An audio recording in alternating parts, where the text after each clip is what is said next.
In this video, we are going to be talking about books, specifically romance novels. They have definitely grown in popularity in the last few years, especially among the younger crowd, the younger generation, young girls. And so I thought that we should probably talk about that. My name is Catherine. I'm an energy healer, spiritual coach, and nurse practitioner. If you need personalized coaching or an energy healing from yours truly, then you can go to my website at catherineglassman.com, or you can email me at hello@catherineglassman.com. So, romance novels are becoming very popular, specifically dark romance or dark fantasy books. I think every woman that I currently work with has definitely read certain ones like A Court of Thorns and Roses, Fourth Wing, and some other ones, okay? It is just a very normal thing that women are doing. The reason why I feel like we need to talk about this is because of how normalized it is. And listen, if you read these books, no judgments, okay? I have read A Court of Thorns and Roses. I have read Fourth Wing, okay? This is why I want to talk about it, because I want to discuss my own personal experience on the human level and what I have channeled about that experience later on, because my personal experience was, it just felt a little different. So I am just going to share that with you. So of course, this video is completely an opinion. Some of it is based on my personal experiences, and then some of it is based on information that I've channeled about books in general, okay? If you have seen my video on music and how music is used to give certain messages or certain frequencies, then this video will be very similar in that sense, except it will just be through the use of books instead. So if you are a conspiracy theorist, or if you are somebody going through an awakening and kind of seeing reality a little differently and seeing the media and news and just everything that we are fed as a society, if you're starting to see that there is a deeper layer behind these things, maybe there is a kind of agenda, then you will definitely understand what I am trying to say when I talk about romance novels. So first, I'm going to start off with my very first experience of reading a novel where I questioned what I was reading and why this book even existed, okay? So I divide my life into two different eras: pre-awakening, post-awakening. Pre-awakening, just your average human, okay? But at that time, I had a lot of issues. I drank, went out, dabbled in drugs, had emotional issues, a lot of undealt trauma, just, a lot of stuff. Then I went through my awakening and started to see things very differently and completely changed my lifestyle after that. So I read this book, Pre-Awakening. The book was called It by Stephen King. As most of you know who have ever watched my channel, you'll know that I like horror movies. I like horror movies not because of the gore or because I have like a sick fascination with any of that. It's because it makes me feel empowered. There is an angelic energy within my soul that has a warrior-like energy. And so when I watch horror movies, it helps me feel empowered in the sense of understanding what the darkness actually looks like and what to look out for. And what's funny is that I actually have a friend that is having some experiences in her house. She is waking up with scratches on her body. She's seeing shadows. It's classic demonic haunting, classic. And it's funny because, of course, I know that from like working with her and channeling information, but I mostly know that from watching horror movies. And so I actually have another friend who is a psychic, but also has a degree in theology, and he's been helping me with this particular case, and he completely agrees that it is a demonic haunting. Anyway, that is the reason why I watch those, okay? So, of course, I've seen it, right, at a young age. And so as an adult in my 20s, I decided to read the book. I knew many people that were fans of Stephen King's work, and so I just assumed that I would enjoy it. So I started reading it. It was a very long, drawn-out book. The character development just takes forever, and, whatever. It was just very slow. But I was trying to push through it because I just have this annoying thing about myself where if I start a book, I have to finish it. I don't know why, but yeah. So I read it. I came to a part, now if you've seen the movie, you'll know what I'm talking about. There's a part in the movie where the group of kids, what are they called? Like the Losers Club, I think. It's like 4 boys and 1 girl. And they're all trying to fight this clown, this evil clown that keeps killing kids in this town called Derry. And they join forces and they learn that as long as they're together and they fight, they're actually more powerful that way. And so there is a scene where they are in the sewer because that's where the monster lives. They're in the sewer and they fight it, and eventually they defeat it and it goes away. So then they make a pact that if the monster ever comes back, no matter what, they will all come back to finish it off. Okay? If you've seen the movie, you know what I'm talking about. And then it cuts off to like chapter 2 when they're adults. All right? Well, in the book, this scene is not in the movies, obviously. But in the book, there is a scene where they're still children and they just defeated the monster. And after they make this pact, the girl, I don't remember her name, she basically has sex with all of the boys, one after another. And the description of this scene was very graphic. It talked about bodily fluids. It talked about how she just felt so connected to all of them after they all did this. And this is all happening like in the sewer, I think. Okay, so that happens. There's another scene in the book where the 3 bullies, okay, so there's bullies in the movie. The 3 bullies, 2 of them anyway, are in a junkyard of some sort. And the 2 boys are having also a sexual encounter, okay, as boys, not as men, but as boys, okay? So I finished the book. It really wasn't that good. I'm sorry. But I was so disturbed that those scenes were in the book because because I had already seen the movie and none of that was in there. So why was it in the book? And why did they make a movie that didn't have those scenes in it, right? Of course, one would understand why a movie wouldn't have it, but why do we not care that that was in a book, okay? So that was pre-awakening. I left it alone. I just thought it was weird. That was my first and last Stephen King book I ever read, okay? Fast forward like a couple of years, somebody brings up the subject of that book or in the movie. And there were 2 people, and I asked them like, hey, do you remember this scene? And the girl said she didn't remember seeing it. She claims that she read it, but she doesn't remember the scene. And the guy was like, yeah, I do remember that scene. And I don't know why you put that in there. Both of these individuals were Stephen King fans. They enjoyed his books. And they just did not seem to be fazed that that was in the book, okay? Now, mind you, in this book, these characters are children, all right?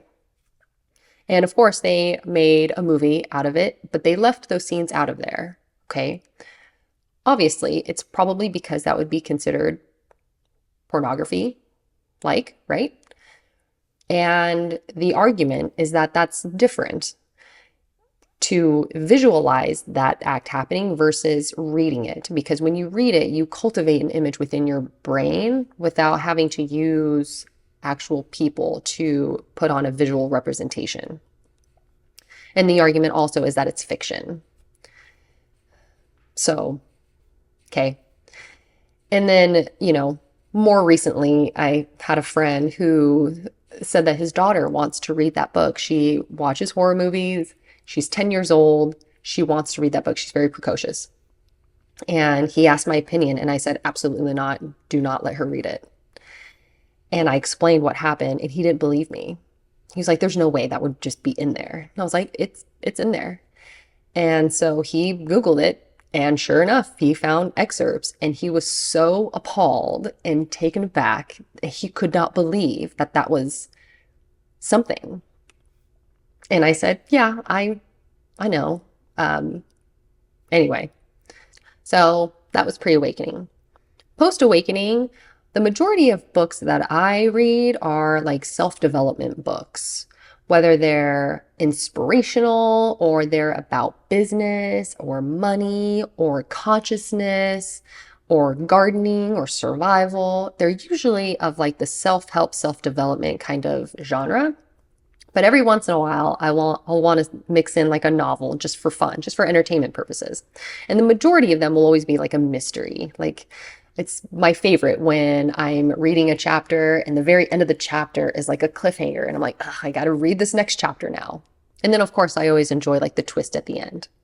Now, as a woman, I always enjoyed like a romance element to it, but it was always more enjoyable when it was alluding to romance and it becoming a little tense between characters. And so those were just the books that I read, and that was just the kind of energy that was there. It was like a teaser, but it was never explicit. Because when I read that Stephen King book, I honestly felt a little traumatized. But it was in a way where I felt like I read it so long ago that I almost forgot that it was even, like, I questioned whether or not I made that up. And so I would ask people, like I said, like if they remembered that scene, just to make sure that I wasn't going insane because it was just so strange.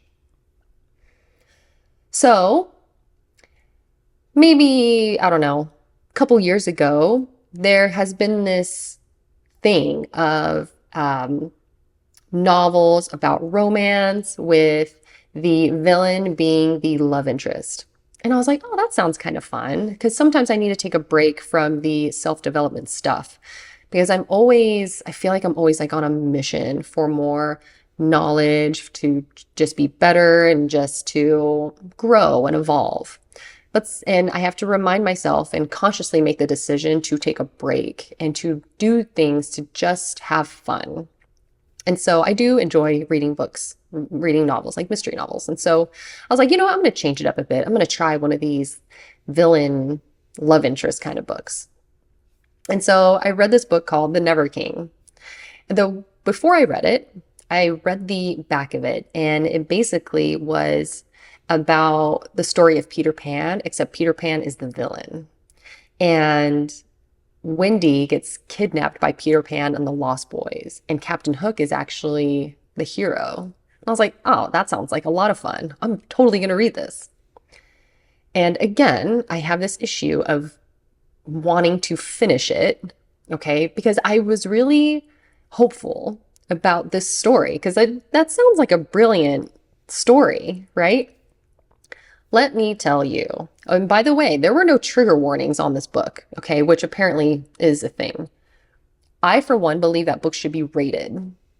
Movies are rated, so you know exactly what you're probably going to get or what you potentially will get. Books, on the other hand, are not rated.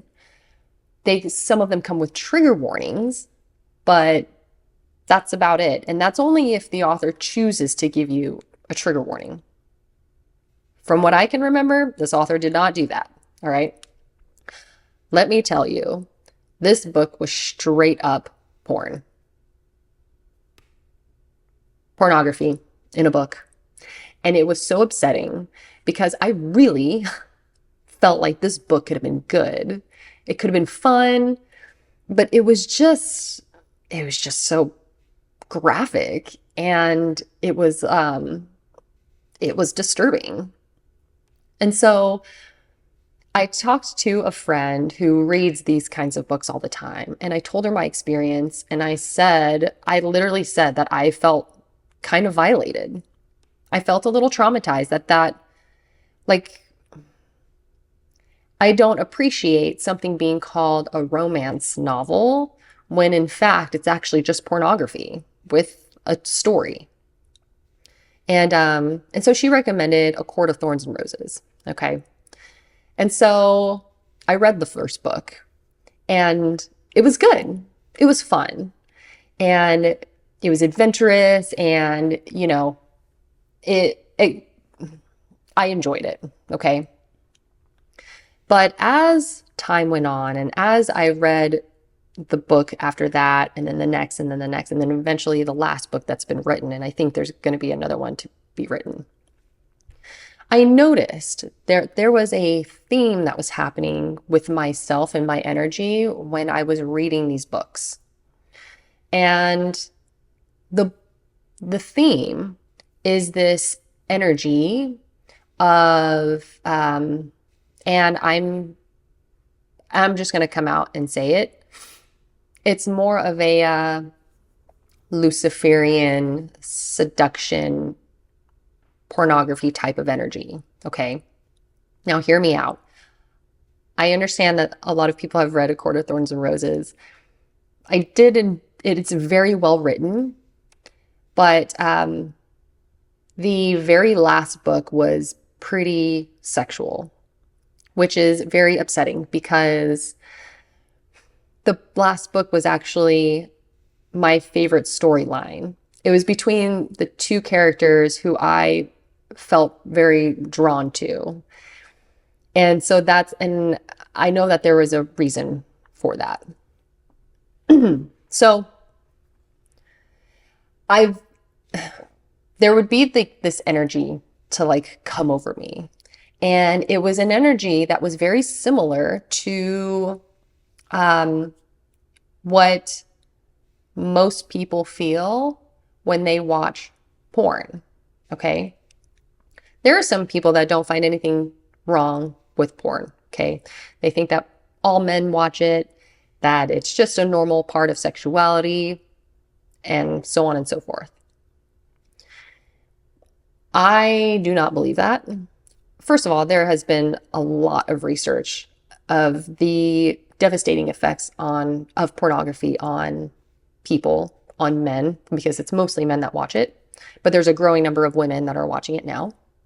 But there are physical changes that happen to the brain because it works on the dopamine receptors. It's the feel-good reward system. And it's just like with social media addiction. It's very similar to pornography addiction. But from a spiritual and metaphysical standpoint, it's a very specific type of energy.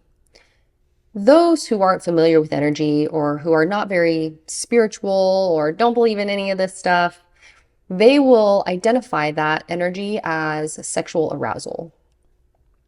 But there is a difference between being sexually aroused through watching porn or reading a fantasy novel. There is a difference between that arousal and the arousal you get from a sexual act with somebody that you deeply love. Okay. When you watch porn, there is a sense of tainted energy behind it. I don't know too many people that are proud to watch it. Okay. And even though, the majority of men do it, even though it's been so normalized, there's still something that makes them feel strange about it. It makes them feel dirty. And they you know, once the act is done, they close it and are just embarrassed, okay? But when it comes to making love with your partner, there is no shame behind that. Like they don't feel ashamed. If anything, they feel more connected and they feel more love between them. And so, why is that? The information that I channeled is that it's because that energy is of a Luciferian nature. And when I say that, I am referring to Lucifer, okay? But Lucifer is not evil. Lucifer is the energy of self-serving, um, seductive, um, addiction kind of energy. It's this self-serving nature to the degree of feeling like you're not able to help yourself. And Luciferian energy can be that of money and greed too, right? If you're just taking advantage of people because you want the money, it is a self-serving nature to an addictive degree. So that is Luciferian energy. Okay, so that's what I'm meaning when I'm referring to that. Now, if there were to be an agenda to break down humanity, break down society, then, if there were certain groups out there that were ruling over humanity and wanted to break them down in different ways and different angles, you could attack the food industry and make the food poison and toxic. You can attack the environment so that what they're breathing or is toxic, or, maybe do cloud seeding and block out the sun, things like that, okay? The medical industry, the education industry, okay? But what if you wanted to attack sexuality? Now, it's pretty well known in the spiritual community, at least, that sexual energy is not only not bad, but it's actually quite sacred. To harness sexual energy that is coming from the heart space is extremely powerful. It is a way of connecting straight to source frequency. Having a strong sense of your own sexuality in the heart space makes you more conscious, and it makes you more powerful as a human. And not only does it make you more powerful as a human, but it helps you form stronger, deeper, more sacred connections with other people. And so if that is the case, if that is true, then how can we keep humans from accessing that kind of power? How do we make it so that sex is more shameful rather than something that is to be sacred? Well, you could introduce pornography. And if you can get a human to watch it enough, the balance of the sacred light energy and the darker, addictive, self-serving energy, because we have both within us, right? We have good, evil, right, wrong, light, dark, feminine, masculine, whatever. We have a balance of the dualities within us. And as we move through the world, there will be different levels of whatever energies have to come out to address whatever particular situation we find ourselves in. When it comes to porn, and the more you engage in it, it becomes an imbalance of the energies. And the energy becomes a little bit more dark. And what's unfortunate is that there is just a lot of research and I probably should just make a video just on this topic alone, but a lot of research to show what happens to the physical brain when watching that the younger you start watching it, the more likely you are to watch children, the more likely you are to commit a sexual crime. The list goes on, and the research is actually quite disturbing. So, all in all, pornography is bad. Bad. It's just bad for you, okay? But what does that have to do with books? Well, you know, porn has been around for a while, so that's how we're able to grab that kind of information and research from that, okay? But what about women? We know that it's easy to potentially manipulate a man's sexuality through pornography. They tend to be more visual, okay? And that is just something that more men are drawn to. But, and if you wanted to break down a society of humans through the use of sex, then you could do that through that method, and it can cause, erectile dysfunction, social anxiety, depression, all sorts of stuff that have been well documented to be linked to porn, okay? Destroys marriages, destroys families, okay? And then all the other things that I said, that of the probable increase of sexual crimes, of the increase of watching children, all right? So if you wanted to break down a society through that way, you could do it through that avenue, is by attacking men's perception of sexuality, okay? As women, most of us know that, yeah, it creates unrealistic expectations from women, and, yeah. So, but that's just with men. How do we do that with women? Well, it's been well known that women prefer a little bit more romance. Women need to have an emotional connection in order to feel sexually aroused, most of the time, generally speaking. And so if anybody wanted to attack a woman's idea of sexuality, romance novels would be an excellent way to do it.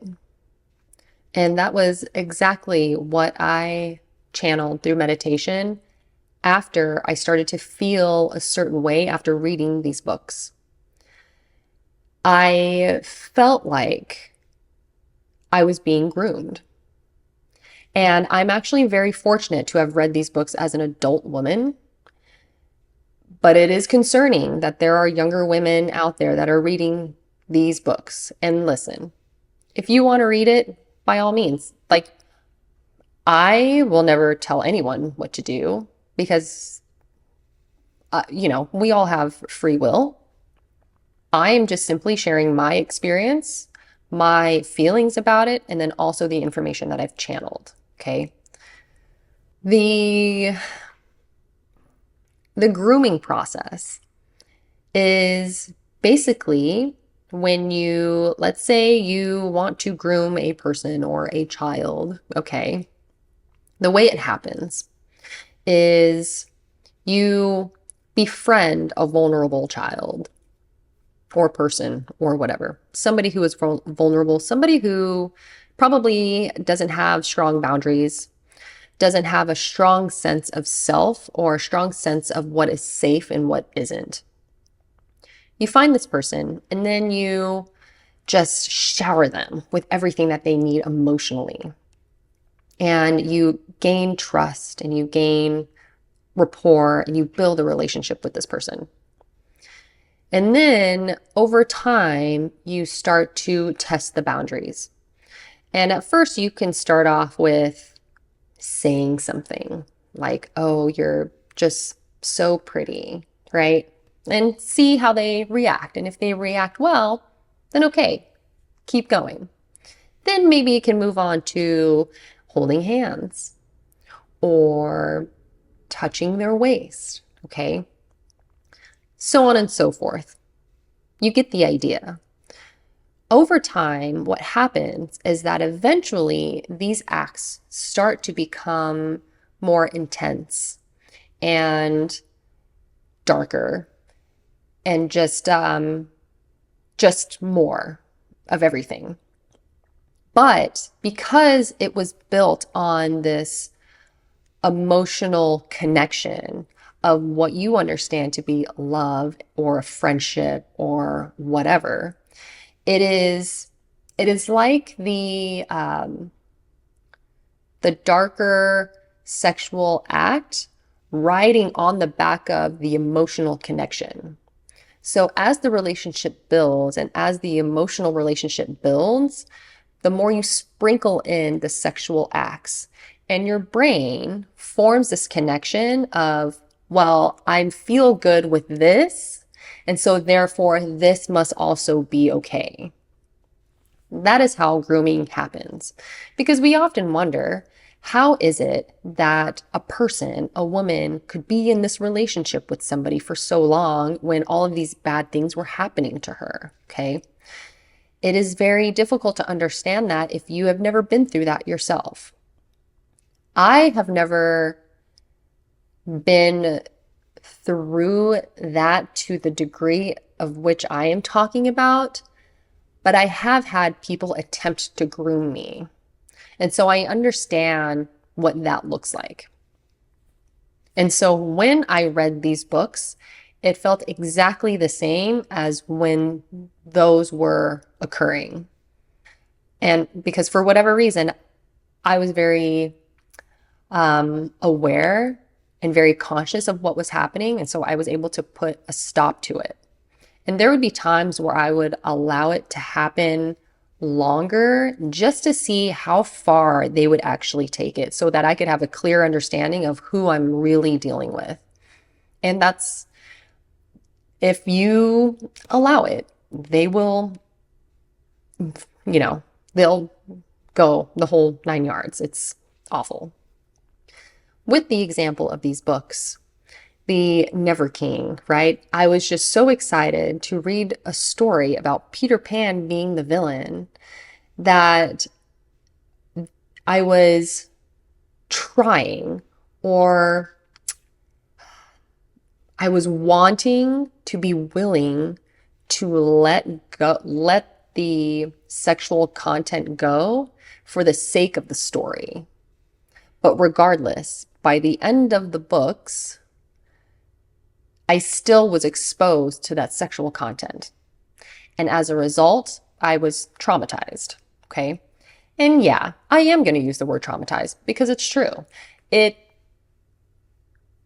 just doesn't feel good. It's not something that I care to have in my consciousness. It's not something that I care to have in my memory.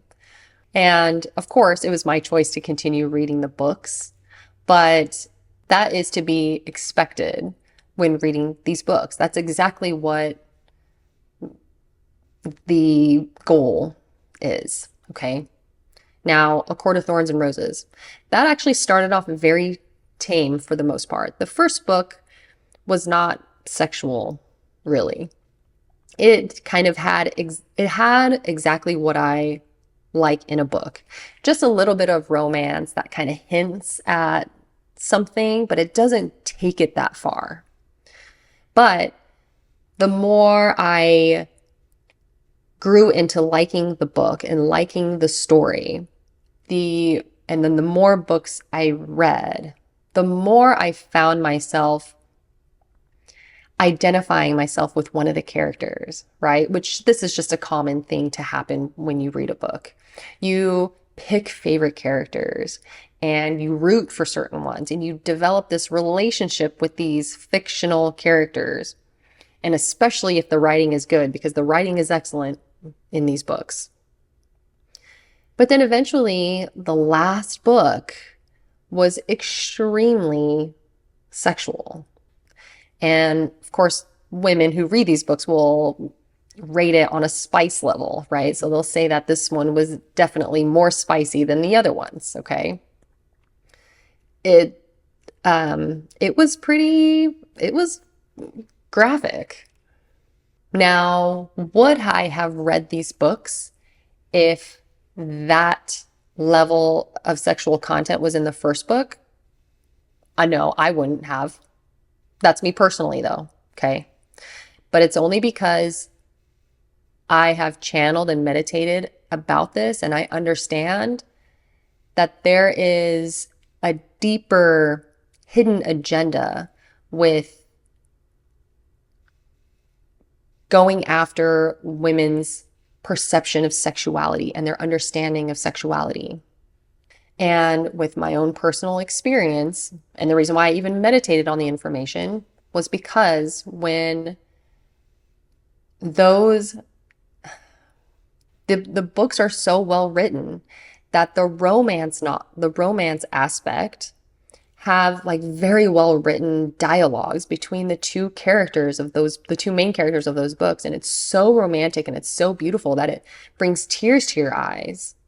But then it eventually leads to a very graphic sexual scene.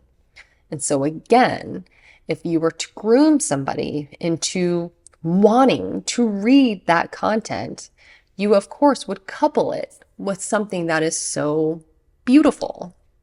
Okay?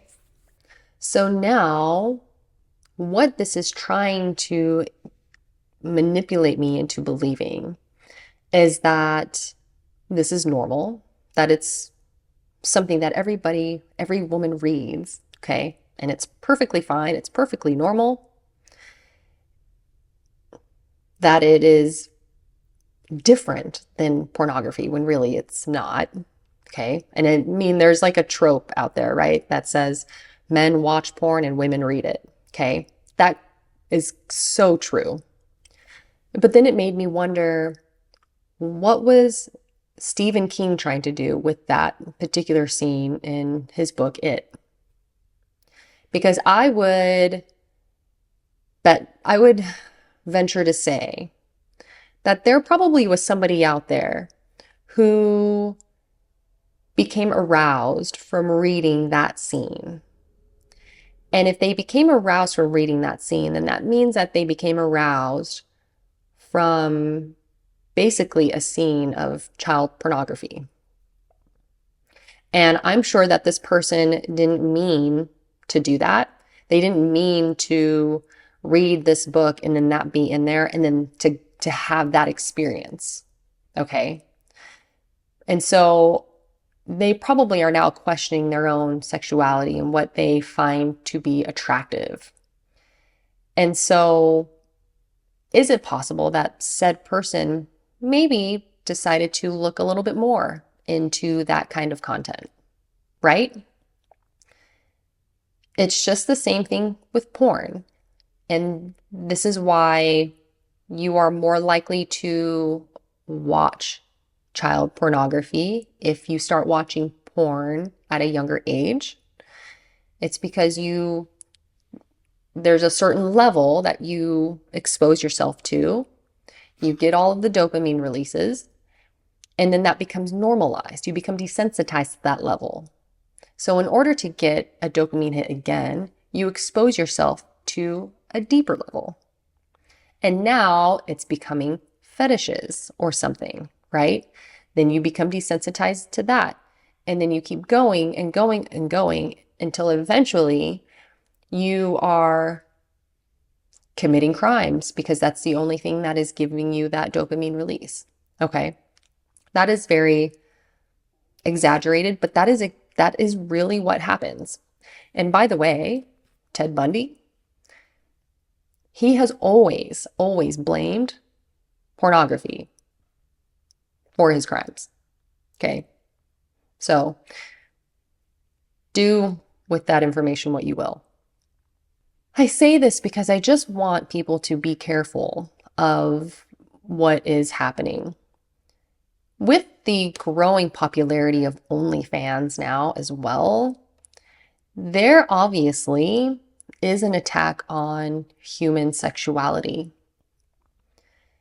there is less emphasis on creating this loving energy between you and another person, and more emphasis on instant gratification and just this, you know, sexual revolution type of thing. It does worry me that, you know, younger girls are reading these books because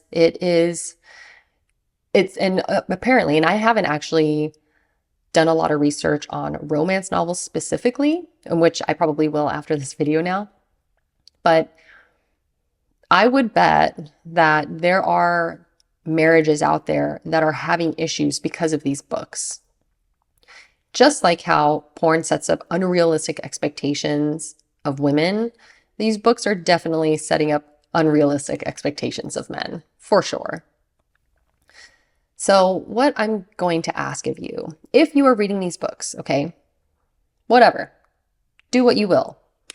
But I'm just going to ask you to pay attention to how you feel. Pay attention to the energy that arises within your body while you are reading these books. And I want you to ask yourself if that is truly an energy that you want cultivated within your own body. I don't want you to ask yourself if it is pleasurable or if it's an energy that you enjoy, because it probably is pleasurable and it is probably something you enjoy. I want you to ask yourself if this is an energy that comes from a higher place, that comes from a place of true self-governance and self-control. Is this an experience that you can look at objectively? Or is this an experience or a book that leaves you craving for more? Because it does seem to be a thing to become addicted to these books. And so why are you becoming addicted? And is that something that you really want? Do you want to become addicted and obsessed over fictional characters with these explicit sex scenes? Or would you rather have that with something that you create with someone that you deeply love? And is reading these books changing the way that you view your current partner? Is the energy that you are cultivating within yourself? Because I've already shared what the energy looks like for me, and it's not something that I like, and it's not something that I want. But it could be a different experience for you. And so, could you see it as a Luciferian type of energy? And the one last thing that I want to leave you off with is we all know, I've heard it many times before from men and from women, that sure, sex is great, okay, whatever. But sex is always the best when you are in love with the person, when you have a deep emotional connection with the person. Do you think that that's by accident? And that beautiful sexual energy there between two people, is that the same kind of sexual energy that you're getting from reading these books? I worry about our younger generation, and even my generation, sure, but especially the younger generation, because I think we've gone a long time of making sex such a taboo subject that now that society is a little hypersexualized, it feels more of like like a liberating movement, right? With OnlyFans and, you know, Instagram models and things like that, like women being able to take back their own sexuality and use it however they see fit and use it as power. But the problem is that when you use your sexuality in that way, it is not power, actually. You end up becoming a slave. to it with this misunderstanding that it's within your power. And so, you know, I think it's easy for us to be misled by books. And so that's why I wanted to talk about it. But with that being said, I hope you liked the video. Give it a thumbs up if you did. Consider subscribing, and I will see you next time.